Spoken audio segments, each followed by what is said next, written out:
Okay, Matthew chapter 5, breakdown part 2. But I want to go back over something because this is really important. Jesus also dismissed the use of casual oaths. This does not mean wedding vows, courtroom oaths, or contracts.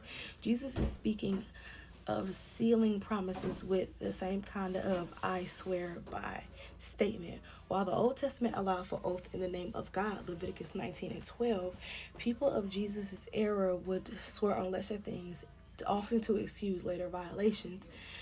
People even today will add "I cross my heart" or "I swear" to suggest a promise is sincere. Since this implies the person's word is not always trustworthy, Jesus says such oaths are evil. Matthew 5:33 through 35. Christ also refers to the Old Testament's law of retaliation, Deuteronomy 19 and 21. This was meant to prevent conflicts from spiraling out of control by keeping punishments equal to the offense. In personal matters, through Jesus commands believers to seek peace over getting even, while insults and abuse should be ignored or returned with more love and service than the aggressor expects.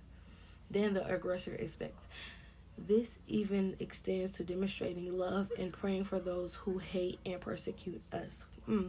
Matthew 5:38 and 47. Jesus' final demand of those who would be righteous before God is the most difficult of all. You must be perfect as God is perfect. This not only explains the depth of God's commandments, it sets the stage for Jesus' preaching of the gospel as salvation by grace through faith. Okay. Matthew 5:48. So the chapter context. Matthew 5 follows Matthew's description of the enormous crowds that were following Jesus. Matthew 4:25. One day Jesus sits down on the hill. Y'all, wow, that just, whew.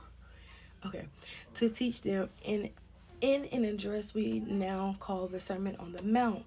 He describes as blessed are blessed. Look, he describes as blessed those who are poor in spirit, who mourn, and who are persecuted. Christ also explains how God's standards of righteousness goes far beyond behaviors and speech. They also include our thoughts and attitudes. Meeting God's standards means perfection. Chapter 6 continues this sermon with more examples of Jesus clarifying God's intent for godly living. Let me bring this down a little bit. There we go. Okay, so the breakdown part 2. Matthew 5 contains a sermon on the Mount, presents a radical vision for life within the kingdom of God, focusing on the